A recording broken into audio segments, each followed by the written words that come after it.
AB fase 1. O estágio é docência na EJA e normal. Bom, tomei a liberdade de simular aqui o nosso amigo João para orientá-los. Já deixo claro que o estágio, no nosso caso, no estado do Pará, deve ser feito apenas na EJA, porque o normal é uma opção, ou EJA, de ensino médio, ou o normal, que seria o magistério. Como no estado do Pará não existe o magistério, então teremos que fazer nas turmas de EJA de ensino médio. Clicando sobre a disciplina de estágio, nós temos aqui alguns vídeos de orientação sobre a EJA, que vocês devem priorizar. E na parte inferior, aqui no material complementar, nós temos aqui a documentação necessária para o estágio. Nós temos aqui o termo de compromisso, temos a ficha de frequência, a carta de apresentação e o manual de estágio. Vamos começar orientando a documentação. Vocês devem localizar uma escola, preferencialmente uma escola que tenha EJA de ensino médio, mas nós vamos ver que tem algumas exceções. O primeiro documento que vocês devem apresentar, vocês devem ter em mãos na localização dessa escola, é a carta de apresentação, que é esse documento que apresenta vocês como alunos. Basta preencher aqui então o nome da cidade, dia, mês e ano, o seu nome e o seu RU, e a carta já está assinada pela nossa coordenadora. Vocês devem lá, a Uninter já vai estar apresentando vocês como alunos. Outro documento que deve ser enviado antes mesmo de iniciar o estágio é o termo de compromisso de estágio. É um documento, um contrato entre a Uninter, a escola que vocês vão estagiar e vocês. Tá? Um documento, termo de compromisso obrigatório. Vamos clicar aqui sobre esse documento. No caso, nós temos dois documentos aqui, perdão. Temos um termo de compromisso autoexplicativo, que é esse documento que ensina como preencher o termo. Basicamente, o que vocês vão fazer é recolher os dados da escola, que é a parte concedente, colocar os dados de vocês e colocar o período de estágio que vocês vão executar. Nesse termo de compromisso, vocês devem priorizar a parte prática do estágio. O estágio de vocês terá 100 horas, no entanto, vocês devem registrar no termo de compromisso o espaço de tempo que seja inerente a 40 horas, que é a parte prática. 60 horas será a parte teórica, que é a parte de planejamento do estágio, leitura, videoaula, etc. Então, vocês devem colocar a data inicial e a data final, que seja suficiente para compor as 40 horas. Não deve ultrapassar 6 horas diárias, ou seja, 30 horas semanais.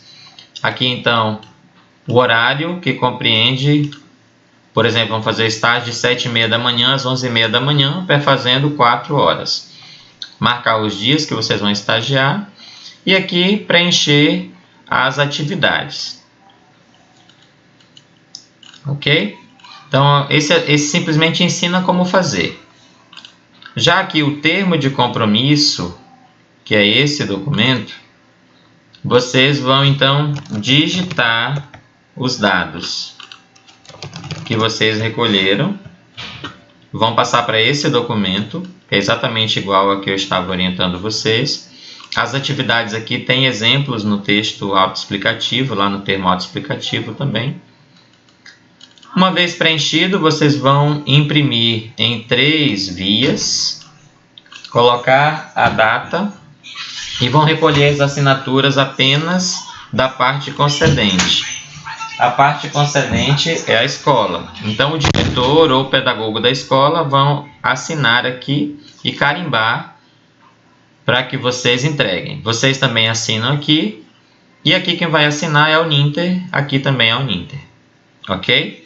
Então, é isso basicamente que vocês devem fazer com o termo de compromisso. Devem entregar impresso em 3 vias, já assinados, na recepção do polo, para que a gente encaminhe a Curitiba. Então, esses são os 2 primeiros documentos que vocês vão precisar produzir antes mesmo de começar o estágio. E aí, o terceiro documento, que vai ser um documento de acompanhamento, é a ficha de frequência, que está aqui. E essa ficha de frequência, aqui nós vamos registrar as 100 horas, tá bom? Mas vou voltar nela por último quando a gente estiver falando já do manual. Para saber o que eu vou fazer no estágio, então nós temos que ver aqui o manual do estágio, que é esse documento. No manual de estágio fala tudo o que vocês precisam saber. Aqui, por exemplo, começa apresentando o estágio, o que é o estágio. Esses são textos que vocês vão poder utilizar nas suas introduções como fundamentação. Qual é o objetivo do estágio? Qual a relação da teoria e prática? Por que é importante você, como aluno, participar de uma experiência prática, de um estágio supervisionado? Continuando.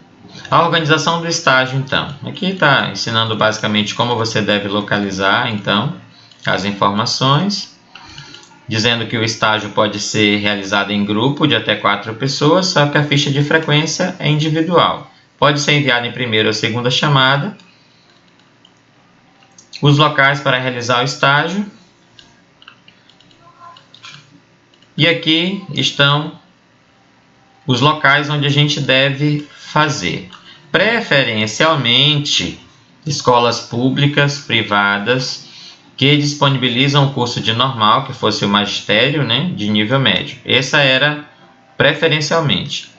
Excepcionalmente, que é o nosso caso, então, escolas que tenham EJA em ensino médio. Tá? O famoso supletivo, tá bom? De ensino médio. Ou ainda em escolas de ensino médio regular. Nestes casos, por exemplo, se as escolas de EJA não aceitarem vocês como estagiário, vocês podem ir até uma escola de ensino médio regular, normal, e escolher uma dessas 3 disciplinas para realizar o estágio. Ok? Essa é a seção. Você pode realizar na EJA, ou pode realizar no ensino médio regular, na disciplina de filosofia, sociologia ou psicologia. Essa orientação é importante. O que nós vamos fazer durante o estágio? Nós vamos fazer observação, nós vamos fazer a aplicação de uma oficina pedagógica, que nós vamos tratar logo a seguir. E, obviamente, elaborar o relatório que deve ser enviado.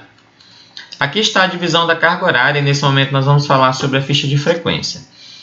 Vejam que o total da carga horária é de 100 horas, no entanto está distribuída dessa forma.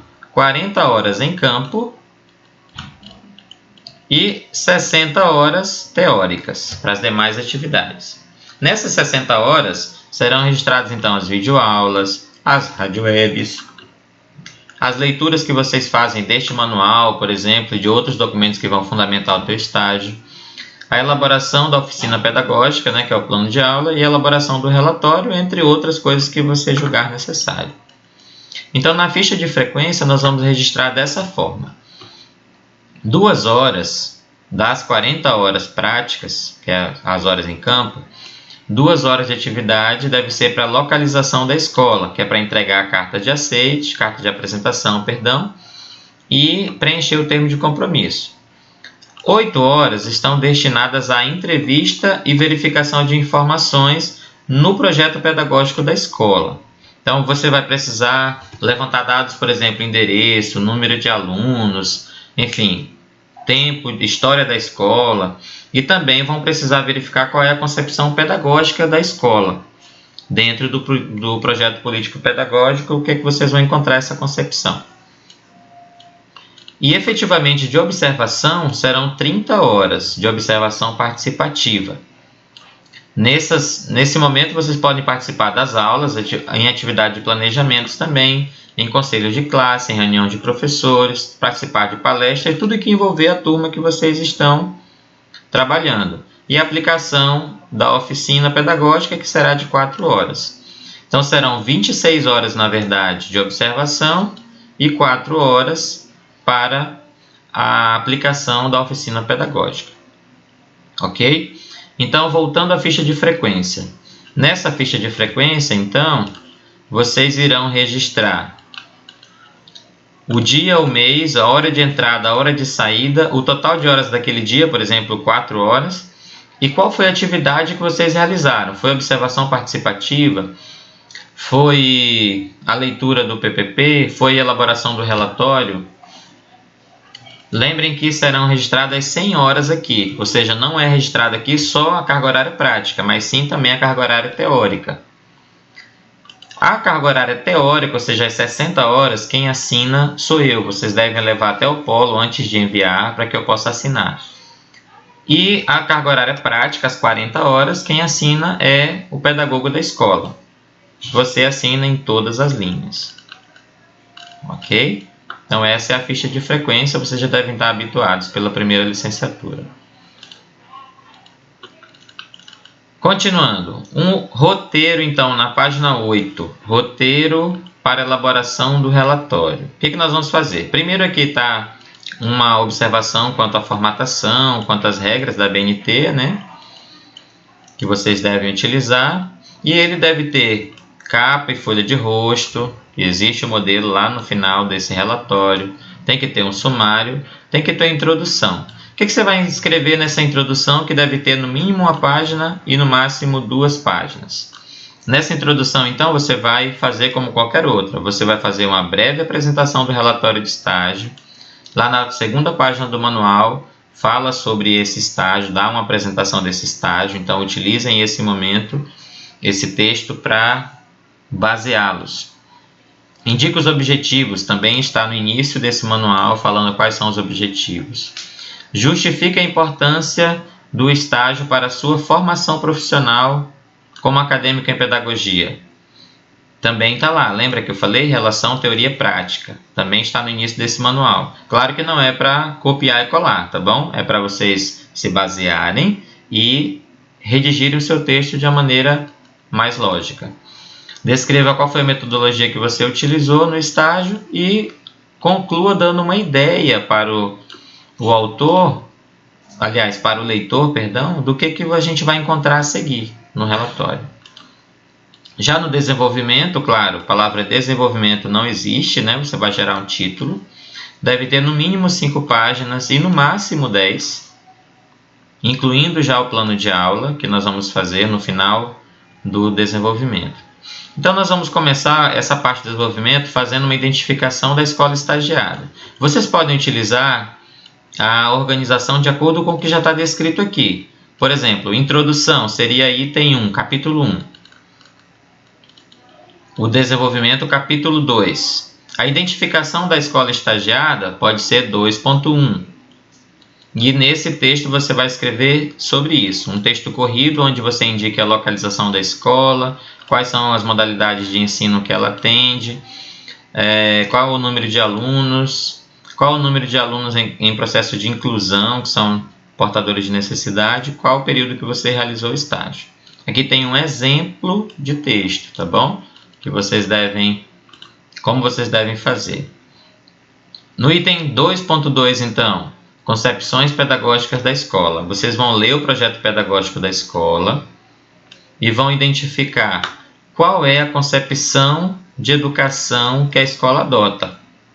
Nessa concepção de educação, como que a escola compreende o que é homem? Qual a concepção de homem para a escola? Qual a concepção de educação? Qual a concepção de sociedade? Qual é o papel do professor, do diretor, enfim, na escola? Isso vocês vão identificar. Por meio de entrevista ao professor durante o estágio, identifique a concepção de ensino adotada. Essa concepção de ensino nem sempre está no PPP, então, como vocês vão trabalhar com um professor específico, então verifiquem com ele, em uma conversa, pode ser até mesmo informal, qual é a concepção de ensino que ele adota. E aí começamos então o item 2.3, descrição e análise reflexivas das atividades de estágio. Aqui nós vamos refletir sobre o quê? Sobre professores, sobre alunos, sobre o espaço físico da escola, sobre os materiais utilizados, sobre o conteúdo ministrado, sobre metodologia empregada nas aulas. É isso que nós vamos observar. E nós vamos dividir assim. Por exemplo, O item 2.3.1 seria a caracterização estrutural. Não precisa ser em texto corrido, pode ser dividido em subtítulos. Aqui vocês vão responder, por exemplo, o local tinha um tamanho adequado ao número de alunos? Quais são as principais características do local? Que outros aspectos a gente pode observar? Então vejam, o que eu devo fazer durante o estágio? O que eu vou observar? E esses aspectos que eu tenho que apresentar no meu relatório. Entendido? Próximo item, que seria então 2.3.2, caracterização dos profissionais. Quais são os profissionais que compõem a equipe pedagógica da escola? Qual é a experiência profissional dos mesmos? Isso você vai desenvolver em um texto corrido. Como é a atitude dos mesmos perante os alunos? E assim, sucessivamente, vocês vão escrever o relatório seguindo esses aspectos, esses pontos que são cobrados. E aí chegamos então ao plano de aula, que é a oficina pedagógica. A oficina pedagógica é uma atividade prática, né? No nosso caso, aqui tem duas indicações na parte de baixo do manual: sugestões de temas para a turma de magistério, né, de curso normal, e sugestões para a turma de EJA ou ensino médio. No nosso caso, só vamos utilizar essa segunda, né? Os temas propostos: prevenção de acidentes, conceitos de cidadania, qualidade de vida, alimentação saudável, grêmio estudantil e outros que vocês julgarem ideais. O certo é que uma oficina pedagógica é algo que é prático, onde os alunos eles vão participar, vão produzir, enfim, é uma oficina, ou seja, faça, né? E nada teórica, totalmente prática. Aqui na parte de cima fala para vocês o que é uma oficina pedagógica, tá bom? Que é ideal a leitura do manual. Temos aí um modelo, então, de oficina pedagógica. Esse aqui será um capítulo, uma parte do desenvolvimento, será o 2.4, por exemplo. E vocês vão digitar dessa forma. Vão colocar um título, por exemplo, capítulo 4, oficina pedagógica. E aí vocês vão, então, utilizar esse modelo. Vão colocar o tema, a justificativa, os objetivos, seria no mínimo 2, no máximo 5. Uma síntese do assunto, ou seja, aqui vocês vão subsidiar o assunto, vão fundamentar teoricamente. Desenvolvimento, aqui você vai apresentar uma relação de ações, atividades ou exercícios que precisam ser desenvolvidos para atingir os objetivos. Ou seja, você vai dar um passo a passo de como vai ser desenvolvida a oficina pedagógica, nesse título, desenvolvimento da oficina. Os recursos que você vai utilizar, aqui recursos materiais e humanos, e as referências necessárias. Ok? Feito isso, você vai então escrever as considerações finais seguindo esses tópicos. Ela deverá ter no máximo 2 páginas, no mínimo 1 página. Então você vai apresentar uma síntese das suas principais observações, não é para repetir, e sim sintetizar, no sentido de dizer que foi benéfico para você ou não, e metodologicamente o que você observou. Enfatize as ações positivas que você vivenciou na escola. Realize então uma reflexão a respeito das contradições decorrentes das condições concretas de trabalho e da atuação do professor, ou seja, da relação teórico-prática. O que, por exemplo, na entrevista o que está escrito no PPP e na entrevista que você fez com o professor sobre concepção de ensino, por exemplo, qual é a divergência que existe? Construa uma explanação sobre as contribuições do estágio para você, para a sua formação profissional, né? E aí você encerra suas considerações falando sobre isso. Ok? Aí tem alguns exemplos de como fazer referências. Orientações documental, primeiro a gente já fez, né? Primeiro, carta de apresentação, precisa ser levada até a escola, precisa ser preenchido o termo de compromisso em 3 vias, assinado pela escola e entregue no polo para a gente postar. A ficha de frequência deve ser preenchida à mão, porque ela é um diário de bordo, via de regra você deve fazer a cada período. Ao final na assinatura da ficha de frequência, na assinatura final. Ela está aqui na parte final dela, onde tem que assinar o pedagogo ou diretor, tem que constar o carimbo com o número do INEP ou com o CNPJ da escola. Se não tiver, você pode colocar a caneta, não tem problema. Perdão. Vamos ao manual. Ok. Aqui está uma presença e aqui está alguns anexos. No caso, vocês vão imprimir diretamente, não vão imprimir dessa página. Tá bom? Basicamente para que vocês conheçam com a leitura do manual. E aqui onde eu queria chegar, modelo de capa, modelo de folha de rosto que vocês devem seguir. Ok? Bom, o estágio é bem simples de ser realizado, na verdade, só precisa de uma dedicação de tempo para vocês. E eu espero ter ajudado com essa orientação feita nesse momento. Bons estudos a todos, bom trabalho. Só para encerrar, eu gostaria de dizer aqui na ficha, né, no calendário, que também está disponível dentro da disciplina, nós temos aqui o período de postagem do estágio. Vamos procurar. Período de postagem do estágio em primeira chamada, 29 de junho a 5 de julho. Caso você não consiga executar nesse período, aí você pode postar em segunda chamada, que será 6 a 12 de julho. Se você posta em uma dessas oportunidades e caso você não consiga ainda ser aprovado, você pode postar novamente de 1º/8 a 7/8. Esse no link Refeitos. Ok? Bons estudos a todos e estou à disposição.